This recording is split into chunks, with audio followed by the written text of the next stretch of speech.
Hello, everybody, and welcome to the Fortress of Comic News, episode 285. I am one of your hosts, Chris, alongside my co-host here, Mike. What's going on, Mike? Hey, everybody. It's want to wish Chris a happy birthday.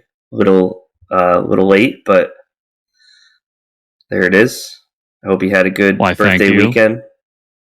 Did you do anything exciting? To be fair, you did wish it to me on my birthday, so... Yeah, but this is public. We're in public domain now, Chris. This is on a recording device. Oh, I guess it'll be Wednesday, yeah, so it'll be even later. But did you get your Philly cheesesteak?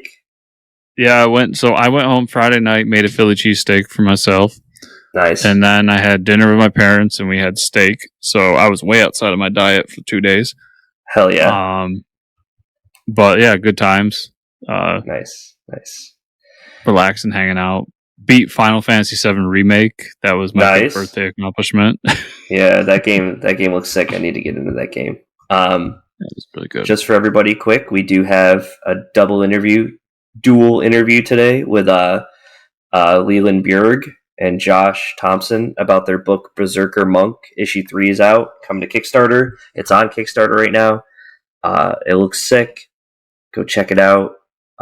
Really simple Kickstarter, a lot of cool stuff. Really, there's a few sketches left as of now for commissions. Really low commissions, low price commissions. So check that stuff out. There are a couple cool guys. You know, give them a backer and give them all your love. So yeah, the book looks really cool. So yeah, for sure. Makes me want to get back into D&D. So let's see. Yeah, I guess we'll just jump right into it. TV, you want to talk She-Hulk? Is it done yet? Episode 7? No, I think there's one more episode. I won't get into too much because there's another kind of episode. Yeah. Just didn't really enjoy it, but there was one like bright moment or bright character, I should say. So like, Abomination has this like you go to his farm. Mm-hmm. And he has this support group that he's a part of, or that he's leading, I guess, for like supervillains. That's awesome. And you meet these 3 other supervillains, and one's Man Bull. Actually, it was 4. I forget what the second guy was. There was a guy that thinks he's a vampire, but I guess isn't a vampire. Okay. And then there's the guy that attacked Jen and like. I don't know, episode 3 or whatever. That was part of the wrecking crew, like the terrible wrecking crew that they better fix. Yeah. But then they also had Porcupine, which is an old Ant-Man villain. Yeah. Which was fantastic. But other than that, awesome. Like it was kind of a meh episode. Just give me goddamn Daredevil already. Episode 8, it's coming. Last episode, Chris. We knew it. It's got to, right? Yeah. Yeah. Oh man, I can't wait for it's all been a troll on people like me to get their numbers up. That's what it is. Yeah, they're just we got you. Star Wars. I have not watched any Andor yet, but I know episode 4 is out. Are you caught up on that? Yeah, I liked episode 4. This show is much more like meticulous and slow than you would think a Star Wars show would be. Andor kind of gets involved with his first rebel cell. He gets his first mission. And you get kind of the background of some of the other characters and who they are and how they're connected to this. Because right now in the lore, the rebellion is really just like cells of quote unquote terrorists, and they're not one group put together under Leia yet. Oh, gotcha. Okay. But there's some cool things in there. Like there's a one moment where one of the guys who picked up Andor, he's actually like some big shot with some of the senators and everything. So he has all the insides into the Empire, and he has this collection of old artifacts, and one of them is like an old Sith armor, and it looks kind of like the armor from Starkiller from Force Unleashed. Oh, okay. So there's like cool things like that in the background, but I'm enjoying it. It's different from what most Star Wars stuff has been, which I think is a good thing because it shows a different type of storytelling, kind of like the Mandalorian did. It just doesn't have a baby Yoda for everybody to get excited about. Yeah, true. I'm sure I'll like it. Lord of the Rings, I'm behind on an episode. Rings of Power, I should say. but I'm still enjoying it. People that are whining about it, I think, are just always going to whine about things.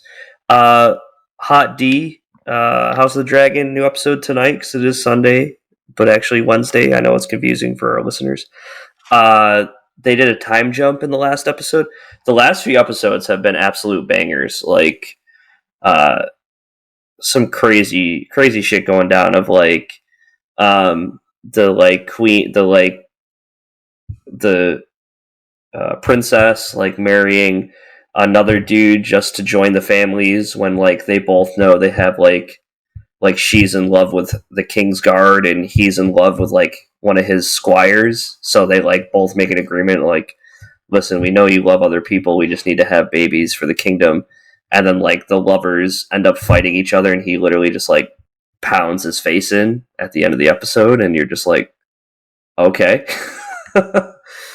So that's going to complicate things a little bit. But then they do a big time jump, so now the actors are completely different for episode 6, which is fine because we need to start, propelling the plot a little forward to get these characters in the spot where they're all going to start fighting each other, and you can see things start to set up of where each one is.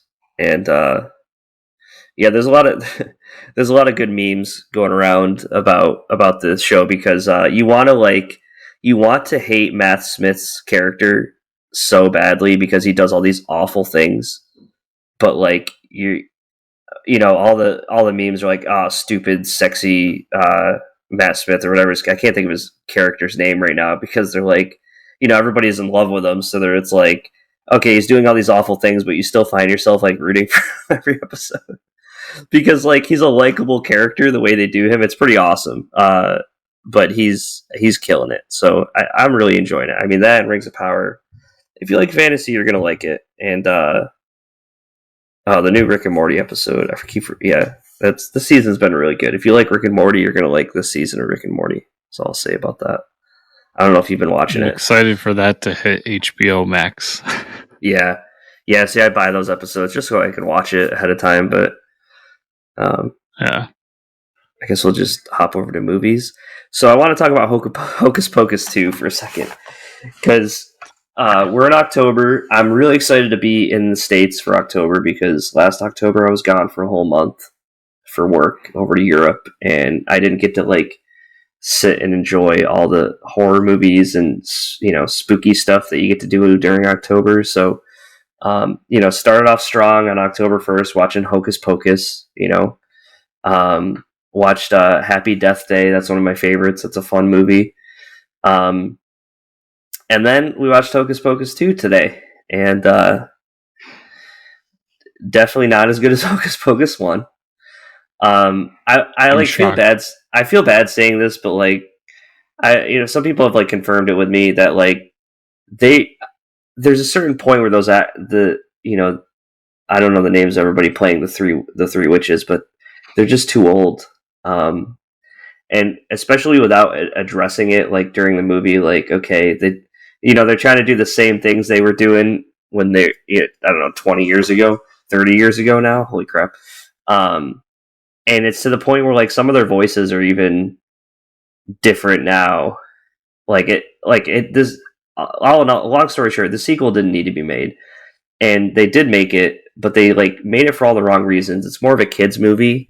None of the original characters are in it from the first movie besides the witches. So like we get a whole new slew of 3 different characters, 4 different like high school characters. I don't care about any of them. It's more of a kids movie with like really no. It's like full on PG movie of like, I don't know. At least like the first movie was like, talking about like sacrificing virgins and like killing children and stuff, even though it's like, a fun movie. Like this doesn't even touch any of that stuff. They're like, it's just, power of friendship. But yeah. I feel like with these movies, like, I know like Top Gun did really well, even though I didn't see it. Right, because Tom Cruise still looks great for his age, but like that, that probably helps. From what I'm told, too, like they address, like they fit the fact that it's been what 40 years since that movie came, however long. Yeah, right. They address that in the story, but I think that's a 1 in a million shot. Like, yeah. All these cash grabs to be like, hey, what's that thing that all these millennials liked when they were kids? Let's do a sequel to that. Han Solo. They brought Han Solo back. We can bring the three witches. Well, hey, let's not go that far. Like, do all the stories you want. But no, that joke aside, but like these, I mean, I don't have a fondness for Hocus Pocus, so excuse me here, but like, it's not like Hocus Pocus was a huge thing. Like, it was a thing that I know a lot of people I know enjoyed, but like, there's no fandom around it.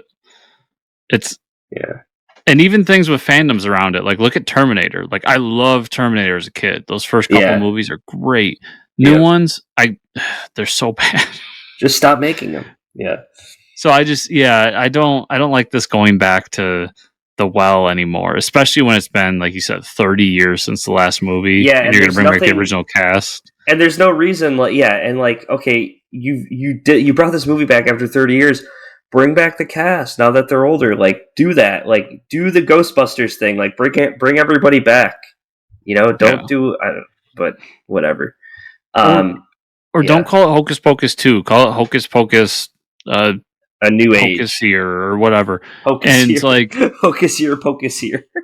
or do something and then like bring in a new cast. That way it's like someone like you will be like, oh, I'll check it out because it's Hocus Pocus. But then new people can attach to it and be like, oh, this is a different thing. And maybe it'll good, maybe bad, but like, doing a sequel this far out for who even stars in it? I know Bette Midler's in it, but that's one of them. And oh my god, I can't think of her name from Sex and the City. Because like all three of them are kind of nobodies at this point. Well, like, not nobodies, but like they're not famous. They're not in the public consciousness of film these days. All right, we better move on before Chris pisses off too many Hocus Pocus fans.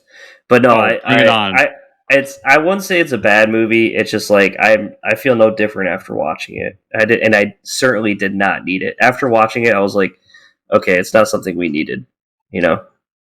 Just one last thing to your comment. After getting lambasted at the comic shop because I was told that Morbius is, and I quote, really good. And my critique of it was, and I quote, way too far. I don't put it past anybody to be mad at me over something stupid like Hocus Pocus was a blockbuster that everybody loves to this day. We're not even going to touch the Morbius thing because the fact that there's a meme out there that says it's Morbin time tells me it's a terrible movie. And I'll watch it at some point. I heard it's not terrible. I mean, I heard it's not the worst movie, but like, there's so many other things I need to watch before I get to that. I'm not in a rush, you know? Okay, now we're into the movie news. Sorry, everybody. Yeah. Marvel Studios has decided to change the direction of the upcoming Armor Wars series. It will now be filmed and released as a major motion picture in theaters. No word on the release date. I think that's cool. Don Cheadle, you know, give him his dues, man. He's been here. Give him a movie. Why not?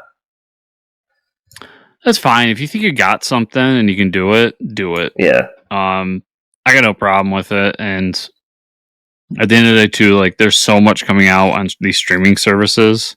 Right. It probably saves me like 2 hours of my life. Yeah. Yeah, for sure. For sure. But I like the idea of Cheadle getting his own thing. I like the idea of War Machine getting his comeuppance before he leaves the MCU. Yeah. So yeah, I'm down with this. This is sad. Marvel Studios hit with a Blade. The movie Blade was hit with a big loss. The director Bassam Tarek has left the project, and it will now film in 2023. So, yeah, I had high hopes, but hopefully, I don't know if this is a good or a bad thing. I guess we'll find out. It is a find out because it's like this has happened before. Look at Ant-Man. Yeah, look at Ant-Man, right? And yeah, so I was gonna say it's happened before, and it's turned out really well. But yeah, I was really pumped for Blade, so it kind of sucks. I might have to wait like a little bit longer to get it. I might just have to rewatch the trilogy again. Well, I don't know if you want to watch that last one. Yeah, we don't talk about the last one. Was that the one Ryan Reynolds was in? Blade Trinity fans can come after me too, I guess. But yeah, it's the Ryan Reynolds one. Yeah, you're just racking them up in your utility belt. All right, what fans do you want to piss off next, Chris? Dude, those first two movies are good. I don't care. These are all the fans hanging out in the clearance section of Hot Topic with their Morbius shirts and their Blade Trinity. If they want to get mad at me about my bad takes, I guess like I love the first two Blade movies. The original TMT movies are genuinely great movies. And I enjoyed the spirit, so I guess that explains everything about my movie taste. So there you go. This was kind of wild. This dropped last week. There's news Deadpool 3 is Ryan Reynolds takes to Twitter to talk about first Deadpool movie set in the MCU. We now know it's coming September 4th, 2024, and Hugh Jackman's coming back as Wolverine. Holy shit. Chris is like so torn because, man, like he's not a Deadpool fan, but maybe Wolverine in the original yellow costume? What? Maybe? Can we get it? It's gonna get me to go see it. Yeah. And yeah, but maybe it'll be like Deadpool 2, where I'll be like, hey, it was better than 1 because there's less Deadpool. I'll say, dude, this is how, like, if they're gonna start introducing X-Men in the MCU, I'm excited for this movie. I mean, I love the first two Deadpool movies, but you're bringing back Hugh Jackman as Wolverine and putting him in the cinematic universe. Oh my god. Yeah, I feel like it'll be a big part of the plot, but I feel like he will be like the Wolverine from that universe still, and we will still get a new Wolverine. Yeah, but I'm gonna go see it just because I like Hugh Jackman as Wolverine, and I'll be interested to see how they do this. This is more of a morbid curiosity because I know going in, I'm probably not gonna like the movie. I'm just not a Deadpool fan, so it's not that they're bad movies, just that they're not movies that I like. So I'll be morbidly curious to see how this works out and see if there's more like cameos. Like, I'm they bring in more? Are the only like multiverse Deadpool shit I know is like Cullen Bunn's? Deadpool kills the Marvel universe. So like, if Deadpool comes over and starts fighting like the Avengers and shit, I don't know. I think they've done. What was that one? It was like, I think it was like I don't know if it was Deadpool verse or Pool verse or something stupid like that. And they've done it with other characters, and it was stupid then too. But where it literally like he goes to different universes to visit different versions of Deadpool. So I know there's that. Yeah. But yeah, I've heard that a lot. Where like kills the Marvel universe is what they should do. But I almost think it should be that, but kills the X-Men universe. Oh yeah. And maybe make Wolverine like the villain. Yeah, that'd be cool. Them fighting each other. Yeah, so. But we'll see. I'm sure they got something planned that their fan base is going to love. Yeah, I know. Hugh Jackman's cashing a giant fucking check is all I know. Oh, yeah. Huge money. All right, everybody. Let's hop to this interview with Leland and Josh about Berserker Monk, and we'll see you all on the other side. And we are back. Back on the other side. So go check out the Kickstarter now, Berserker Monk 3. What more can we say? If you're a fan of D&D, if you're a fan of monks or berserkers, go for it. Do it. All right. Comic news. Comixology Originals announced that Scott Snyder and Jock will reunite once again for a new series called Book of Evil. The series is said to be a combination of storytelling, illustration, and prose stories. Sounds pretty cool. Love me some Jock. Love me some Scott Snyder. I'm in it. Price of entry is pretty low because you get it free with Amazon Prime, so I'm in. I might skip this because it reminds me of the Capullo one he did, where it was like Capullo draws a pretty picture and then I tell a prose story. Oh, okay. I didn't get too far in that. I think I got like probably 10 pages in before I was like, I just don't like this. Yeah. I don't like the way it's set up is what I don't like. So I don't know if I will or not. But it's cool to see those two back. Yep. And do love Comixology Originals. Recommend it to everybody. GlobalComix is shaking up comics with their new publishing announcement. The online digital comic store will team up with Oxeye Media to form GC Press. GC Press will be a print-on-demand service that will allow customers to get print versions of the comics on the service that opt in, shipped to their home anywhere in the world. Sounds awesome. Yeah, this is huge. And they said that creators who independently put their stuff on will have like discounts. So if you're doing a Kickstarter or something, you can do it through them. You can just order what you need for the Kickstarter and you get your discounted rate. You can have shops order straight from there and shops will get a discount. Like there's so many cool things here that could and should help independent comic creators get their books in around the world much more efficiently. So I am like super excited about this. I think that anyone that's an independent creator that doesn't have a network or is just coming up, this is a great place to start. And I kind of hope that some of even the ones that are a little bit bigger, adopt it, because it could create its own distribution center for independent creators that, I want to go get. I'm a shop owner and Berserker Monk looks cool. I'll get, 10 issues of each of that.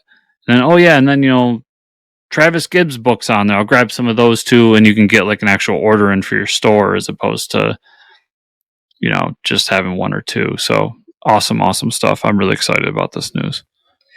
Yeah. I don't actually use GlobalComix enough, but I'm interested in checking it out now. That's for sure. Yeah, they're an interesting company too because they give full PDFs. Yeah. Like they don't have their proprietary thing. Right. You can actually buy the full PDF. And they've got like Valiant and Source Point and yeah, there's some cool publishers on there. Yeah, some bigger publishers. So it's a really cool place. Yeah. All right, with that, let's talk about what we read this week. A couple books that I are catching up from last week. Quest Aside number 5 kind of wrapped up the first. Caught up on that too. Oh, nice! Love this story. Yeah, hell yeah. By Schwimmer, that was on the show, and Gogao on the art. Sorry.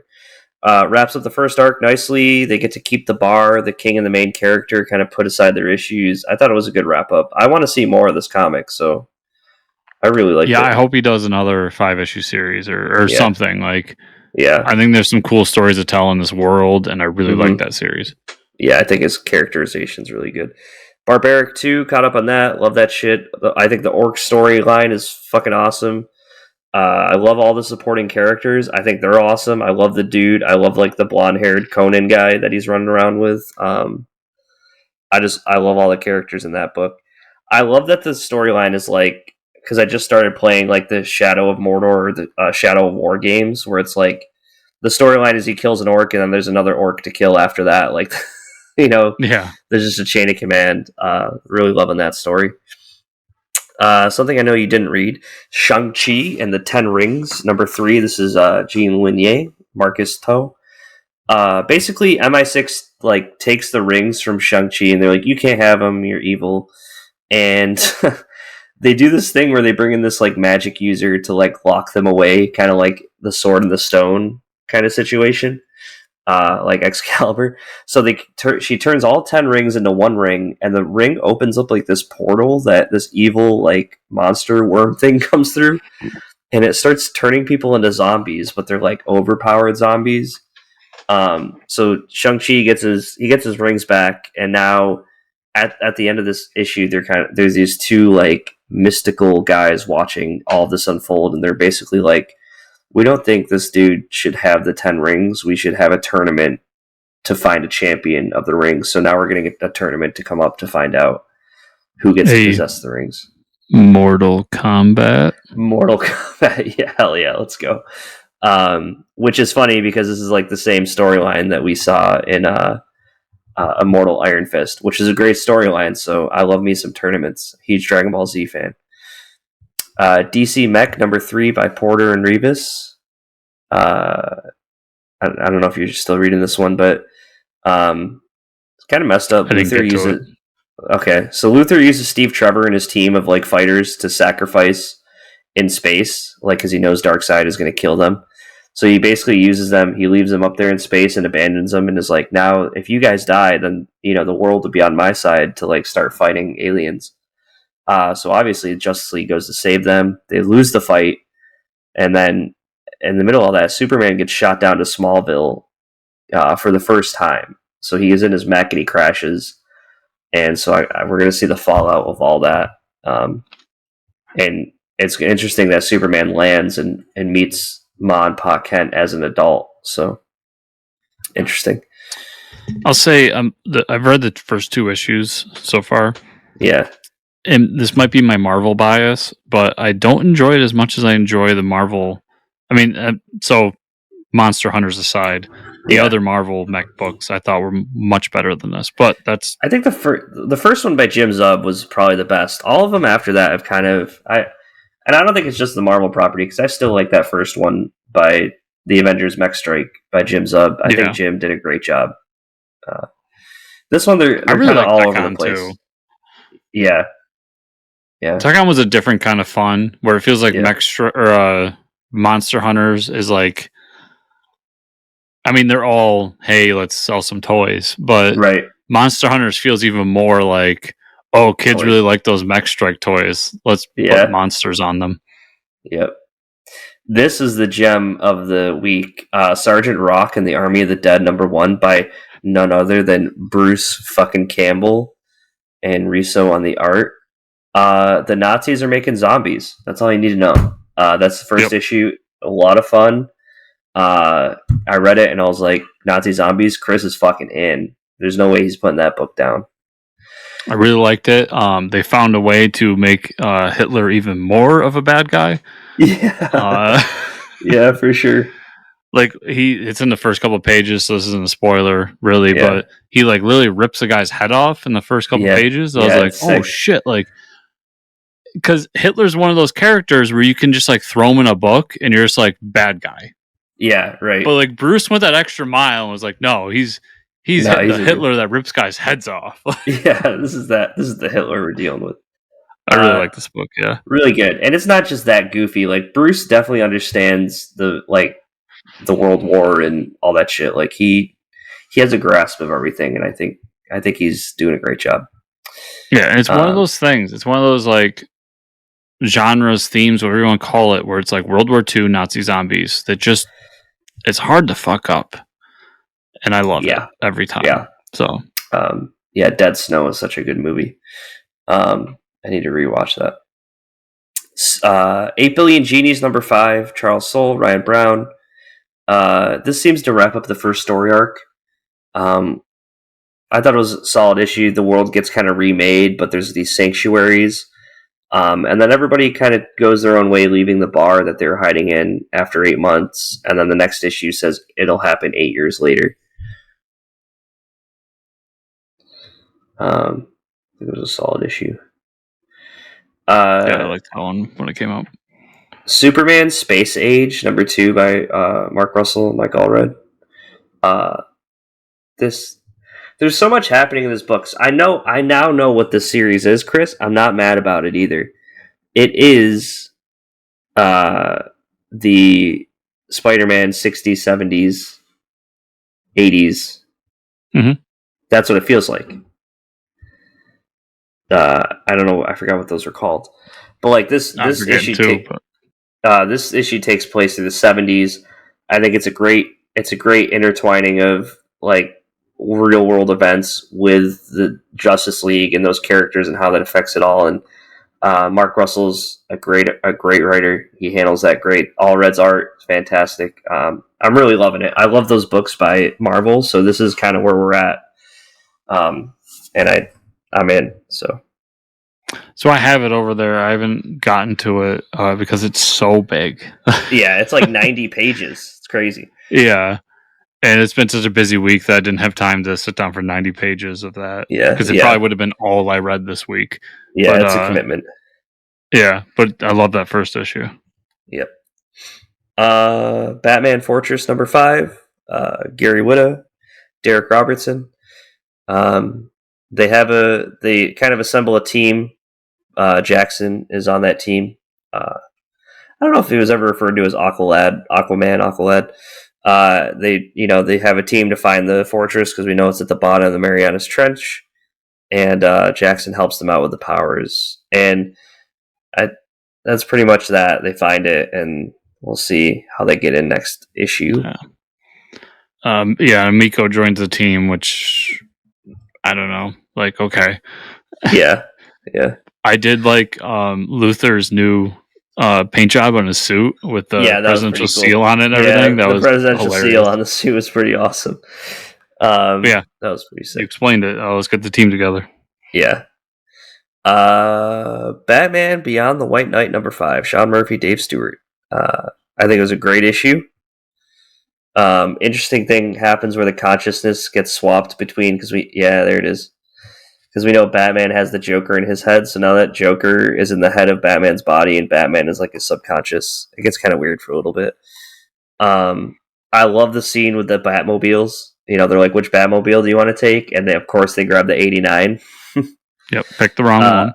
Yeah, they picked the wrong one. I think the animated series one would have been better, but I know they did that to like piss everybody off because I really don't think the '89 Batmobile is anybody's favorite.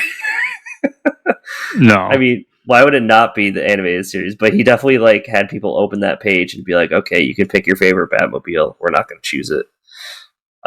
Because they had the Tumblr there, which I thought that would have been more controversial, but maybe people really like that. Batmobile was there, and then 66 was there. Yeah, I was like, if he chooses 66, that would have been so funny. That would have been so funny. I'm just glad they included it. I thought that was awesome. So, it was a fun story. And then Terry kills Powers. Maybe it looks like he got incinerated, but got some weird powers. He's definitely not dead. Blight. Yeah. So Powers becomes Blight in Batman Beyond, which is the basically radioactive man. Yeah. So that was what was happening there. The ending to this tore me apart, dude. Yeah, Batman and Harley Quinn get back together and confess their love for each other. That was pretty crazy. So, but that was during the time when they had switched consciousness. So it was Jack confessing his love, and I'm guessing that even though they switched consciousness, he still looks like Bruce. Right. Yeah. And Harley just reciprocated, but to Bruce. And I was like, damn. That tore me up, man. Yeah, that was not. Yeah, and then they're kind of there's going to be a falling out, I think. Yeah. That was kind of crazy. Great to have that book back. Yeah, Sean Murphy's killing it. Dave Stewart's art, man. Sick too. DC Vampires #9. This is my last book. Tinian Roseberg. Fucking great intro. With Green Arrow, we're doing the Green Arrow from Dark Knight Returns, old raggedy looking, killing some vampires. He's just being a fucking badass. And then there's this cool fight with the team that's out in the ocean. Aquaman shows up. Chris was probably like, "Fuck yeah!" And then we find out Black Manta isn't Black Manta. He takes the helmet off, and it's fucking Mara. And they have this awesome fight. Amazing reveal. Yeah, that was sick. And then Damian shows up and he's like, "Yeah, I'm a vampire, but I'm gonna help you all," and that's how it's gonna happen. So, having all the side issues and the All Out War series and everything is nice, but it feels like forever since we had the proper book, and I forgot how good the actual book was. I kind of dropped off in the tie-ins, honestly, because it wasn't as good as this. Yeah, for sure. And that's all I had this week. I finished Justice League versus Legion of Superheroes issue 6 came out, so that's done. What a disappointing series.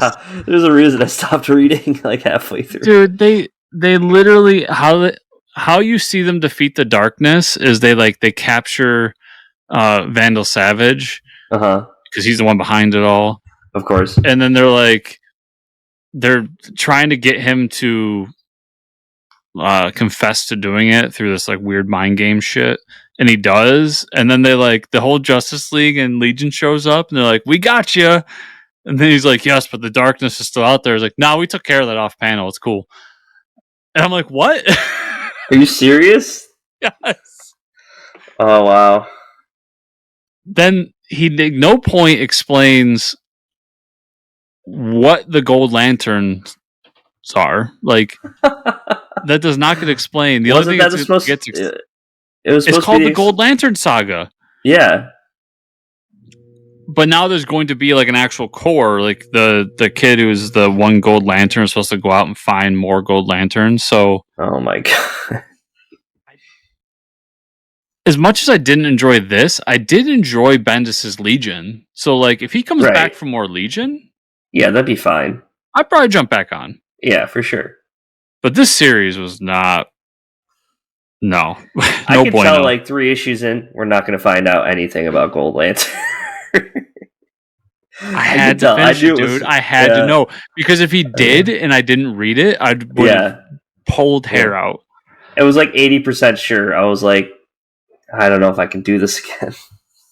Yeah, he also. So you never read a bunch of Bendis before, but he went full Bendis like way too much in those first 2 issues. Oh yeah, so I remember you being like, "What is this?" Yeah, those full page spreads, and those are even worse. I'll have you know, if you're a digital reader, those full page spreads are so bad on digital because it opens up and you got to zoom in on every bubble with your fingers, and I just get so tired of it. I was reading it digitally, but I use my tablet. I think you still use your phone. Yeah.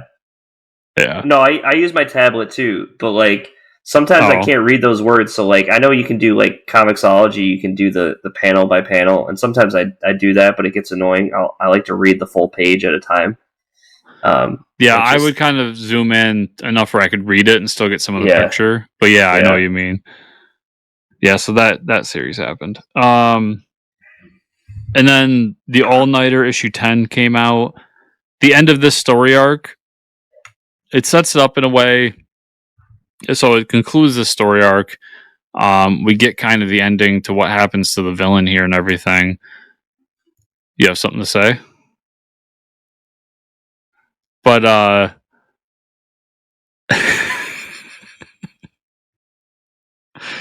so to everybody listening out there, there's a function in our chat where Mike can just like raise his hand digitally, and he keeps pressing it just to disrupt me. And I'm not cutting this out, anybody. The All-Nighter issue 10, so it wraps it all up. We get kind of conclusion of what happened to the villain and like the big bad fight, and then like Dracula reappears, and it sets it up for another series as well. So I'm really hoping he keeps going with the book, because I like where it set off, and I like the world that he's creating moving forward. I was doing that just to annoy you. Sorry. Knights of the Fifth Dimension, issue, I believe, 4. On the last issue. Cool wrap up to the story. Like the new writer who's taking over as the architect of the Fifth Dimension goes in, and in doing it and like kind of defeating Vanta Black and pushing him back, he's taking control of this comic universe. And I liked how in the beginning the psychedelic Knights of the Fifth Dimension were like old school Justice League, and when he took over and did it, it was almost like the dark reimagining of it, so it kind of like flowed with the history of comics and how he did it. So I really liked it. I think it's a really good series. Some people might have issue with the art, but I like the art and I recommend it to people. Miles Morales Spider-Man 42, last issue of this series until the new one starts. Basically, you just gotta know it's his goodbye. Like, it's Salman Ahmed saying goodbye to the book and to the character. Not a whole lot happens. Damage Control number 2. So in this issue, Gus gets a new job at Damage Control, and he's going to be a part of the complaint department. Okay. And he's supposed to cycle through complaints to see who can get reimbursed for their trauma or for something that happened to them. But he's such a sucker that he lets everybody through. And just sends every person who comes to him to the next level, and finds out that everybody's just bullshitting him. So then when his boss like gets on him and says, you know, you gotta stop sending everybody, you gotta actually vent these people, he vets somebody and just like completely tears apart this guy who claims that Ant-Man shrunk his family and is like, you're lying and all this stuff. And it turns out he was the one guy telling the truth. I think it's a really fun series. Next issue, he'll get a new job at Damage Control. So I recommend it. Captain America: Symbol of Truth, number 5. I wanted to talk a little bit about this one because there is like a really great conversation in the first like 5 pages between Sam and T'Challa about like their personal histories and the history of like their people, where like T'Challa is being real like punchy with Sam, like, you know, you can't tell us what to do, you shouldn't be here, blah blah blah, and you don't know anything about my history and what my family's been through. And Sam cuts back and is just like, well, it must have been nice to have this like big kingdom in Africa while like my family was being enslaved over here. Right. And I'm simplifying it obviously, but I loved the way they handled that conversation and where it all ended. So it's been a really good book. Thor 27, I won't get into too much. It's plotted by Donnie, but it's really an Al Ewing book. It's tying into his Venom run. Venom comes to Asgard.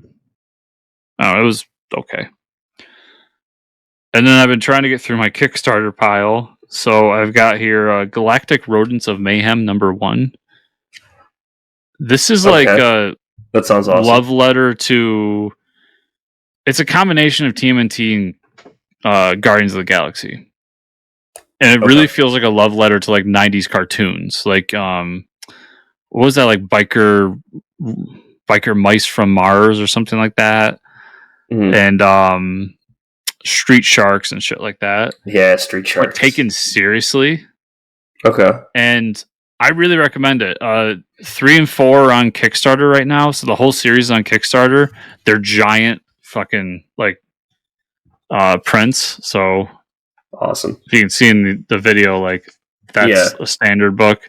Yeah, they're huge. Like magazine size, bigger. Yeah, and he puts in like an extra story in these too, where it's like the full story and then there's like a little mini story at the end. So you get a lot of bang for your buck.